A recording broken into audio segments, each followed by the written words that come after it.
يابا دزوني على مرة، قالوا هاي المرة خوش تبيع كبة. رحت لها قالت يما بلكي تسوي لي اعلان، انت مو مشهور عود على التيك توك وما ادري شو. قلت لها خالة تدليني. قالت بس لا تطلع لا اسمي لا رقمي ولا عنواني. قلت لها شو اسوي يعني؟ فلا حد يسالني منين وما منين. تعال خلينا نسويها كبة حامض. تعالوا يلا. اي عيني. فام فلان اللي ما نريد نطلع اسمها بدنا نسوي لها اعلان، ما ادري الاعلان لرب العالمين. تسوي نوع هذا بالبرغل، كبة برغل هاي. قلت خليني اجربها لانه ما تاثر على السكريات. وعندها كبة الحامض يسموها كبة تمن، يدقون وياها، يدقون التمن ويدقون وياها لحم تصير حمراء. خلينا نجرب هاي مال برغل اول مرة. جبنا سلق وهذا شجر، هذا شجر اي مو موز. لا علي يقول لك عجب اصفر مثل وجهك الاصفر.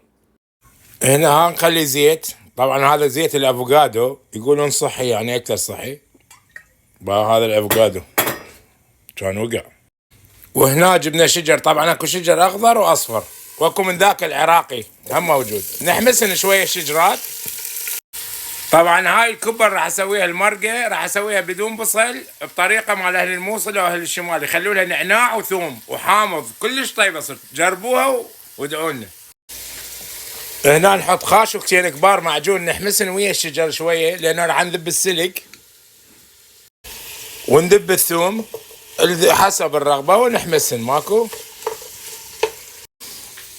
وهنا عيني هذا السليج راح نحمسه شويه حمسه صغيره لانه هو يموع بسرعه.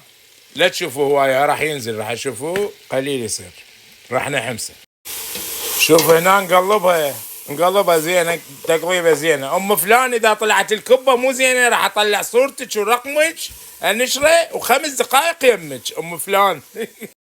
وهسه نجيب نخلي لها ماي تفور ونسقط القطه مثل الكبه، نسقطها تسقيط. هنا نخلي لها ملح وفلفل اسود، لا بهارات ولا شيء. وبالاخير تخلون حامض، اللي ما عنده حامض يخلي له مندوزي. 5 دقائق يمك. والله تريدون بصراحه بعد ما اقدر اسوي اعلان لاي شخص لانه قاموا يسبوه من كل المكانات، يسبوه وينشرون رقمه ويخابروه ويفشرون عليه. فامتنعت عن الاعلانات، وكل الاعلانات اللي مسويها بحياتي ولا درهم ما اخذ عليها. خاف واحد يقول لك ياخذ اعلاناتها. خلينا نشوف الكبه مال ام فلان هاي لله. طبعا هاي كميه كبيره، 50 كوبايه ب $40 تبيعها. راح اقسمها بالنص واطبخها وناكل بها يومين 3. والله كريم.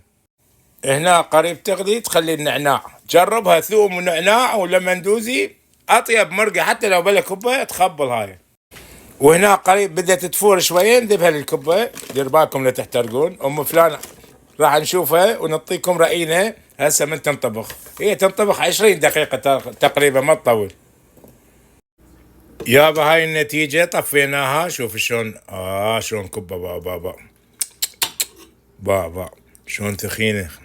خلينا نصوب، خلينا نضرب كبه صدق يعني من اطيب الاكلات هي الكبه والسلق والهاي يعني صدق رهيبه. خلينا شويه مرقه. هاي المرقه المرقه اللي ثخينه. اي والله هي هالشكل اللي سوى الكبه.